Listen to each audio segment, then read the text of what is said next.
Hello, good afternoon. Ngayon ay napakaluwag na araw para tayo ay gumawa ng isang bagay na pakipakinabang sa buhay. Gawin nating busy ang ating mga sarili sa mga bagay na magagamit natin. Kaya naisipan namin mag-asawa na gumawa ng isang playpen. So, nakabili na ako ng mga materyales at itong mga materyales na ito ay napakasimple lang pero kailangan ng diskarte. Panood lang sa YouTube para ito ay magamit ninyo.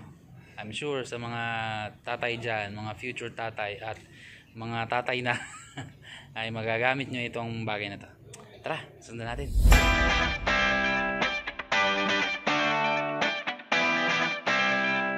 Magsimula tayo sa pamamagitan ng mga gamit o ano mga gagamitin nating materyales. Sa ngayon, meron akong nabiling ito ay 1 inch na blue PVC pipe, 139 na isang piraso, samantalang itong half inch na blue PVC pipe ay nagkakahalaga ng 75 pesos. So dito naman, yung mga dagdag pa nating materials, meron tayo nitong T at meron din itong elbow.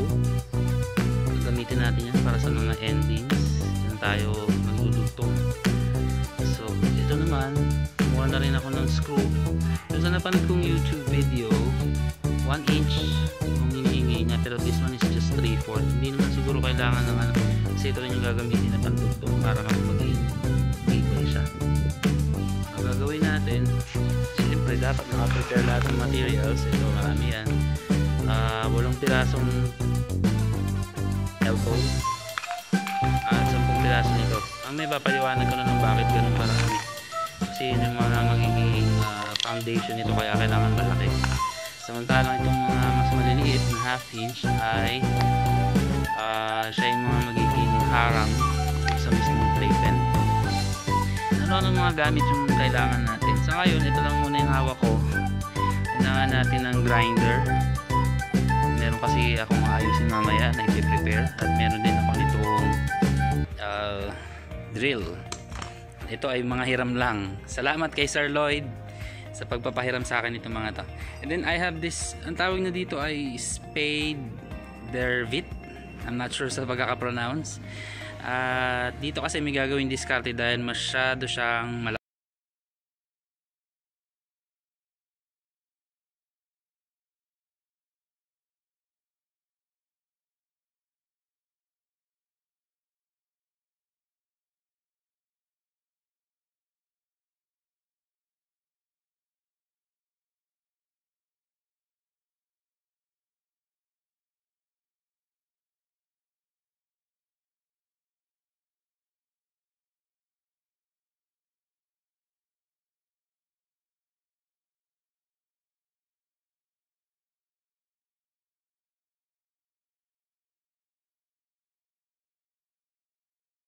Okay, sa ngayon nakapag-cut na kami ng mga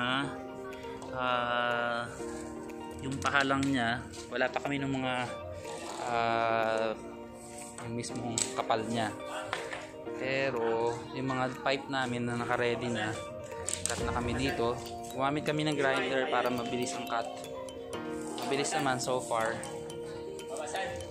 Yeah. So ito, tinutulungan ako ni Dennis. Hello Dennis! Ang bilis gumawa eh. May katulong eh. Ayan. So doon na kami sa may kabilang side. Hindi pa kami nagkakabit dun sa kabila kasi mukhang sosobra kami sa mga pipes. Ito po yung 1 inches. Ayan. Malaki po siya. Ito naman yung sa mga magiging grills niya kumbaga. Pero sa ngayon hindi pa kami nakakabit. Mukhang sosobra kami ng pipe. Pero didiskarte paano mapapaganda. So ginawa namin, nagkabit kami ng elbow dito. Galing sa elbow, nagkabit naman kami ng T. Yung mga dugtungan po nito, kaya perfect po yung hati, yung dikitan niya, ay gumamit po kami ng centimeters. Tagos po yan dito. Kaya mabilis na pag finit mo, saktuhan po siya. So walang magiging pagitan except dito sa mga dulo nito. So pagdating naman po dito, same thing, tinagos namin dyan. So siya, atas, yan, same end. Of course, you have to think yung pagkakapantay-pantay niya. Dapat ito perpendicular. Tingnan nyo po, yan. So pag gano'n siya, pataas siya.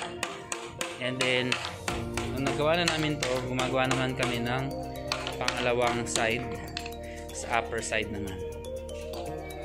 2,000 years later. Good morning sa inyong lahat.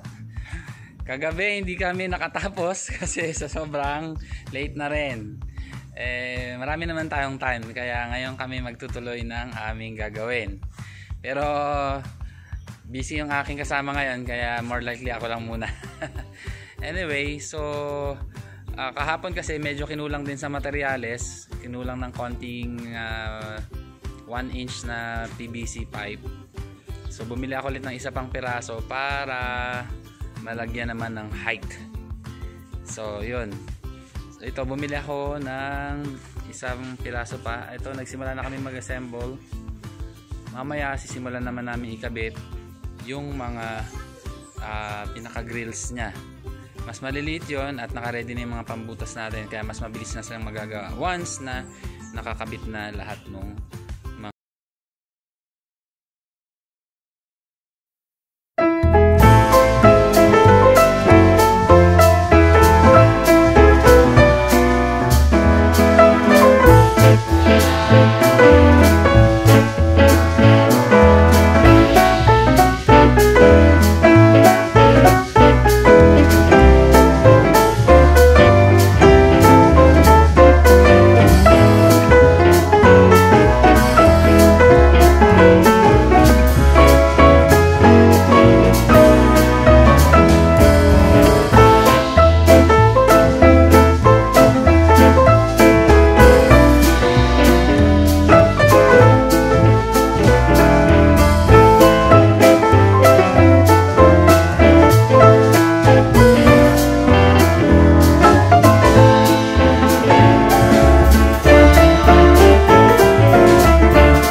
Dumating na si Dennis. Yuhuu!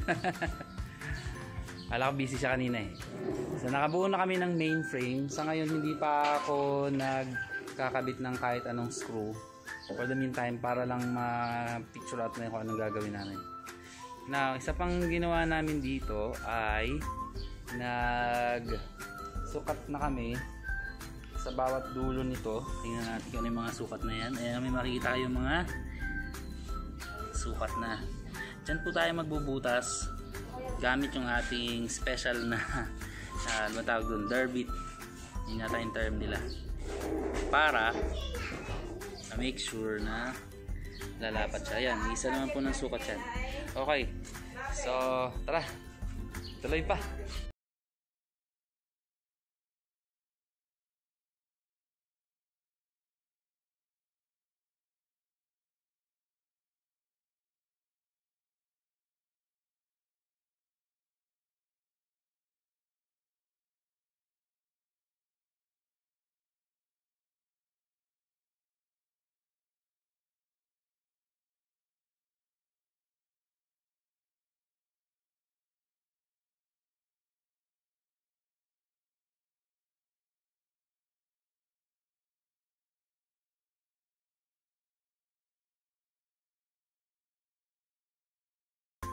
Hello, itutuloy naman natin ang paggagawa natin ngayon dito.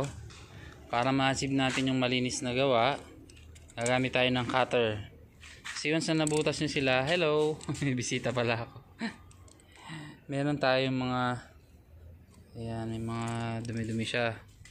Para malinis natin siya na maayos, kailangan natin gumamit ng mahiwagang cutter. Kasi pag gumamit tayo ng cutter, malilinis natin yan. Kasi sigurado nating maayos yung pagkakagawa. Okay, sige, simulan na natin. Okay. Ngayon naman ay gagawin na natin yung kanyang pinaka mga grills. So, sinukat ko to kanina. Seems consistent naman. Ang sabi ng size niya ay around 64.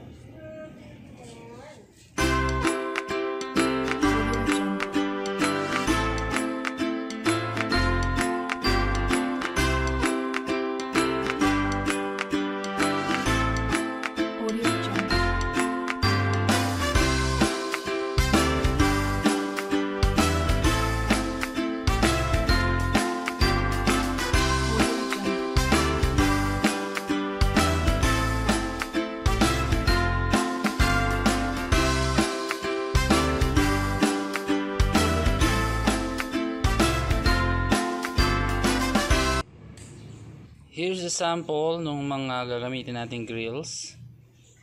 At ito ay may sukat na 65 or 64.5. Hindi ako nagkakamali. Ninatch ko na lang isa-isa. Mabilis ko siyang nakat. And then here, nag-sample na rin ako. Yan. Ito wala siyang galaw. Depende sa pagkakabutas ito, may konting galaw. Pero I guess may higpitan naman yun eventually. Siguro masyado lang malaki butas. Pero hindi naman ganun kalakas yung ano niya. Pagka siguro na fix na yan. Okay. So tuloy-tuloy lang natin makapag-cut. Right now kalahati pa lang nagagawa ko. Dadagdag pa ako ng iba pa. Okay. Alright. Ito na yung mga dagdag natin na gagamitin para sa grills niya. Karagdagang 30 pieces. So far kabit ko na yung first half. Susunod naman yung kalahati pa. Let's go sa go!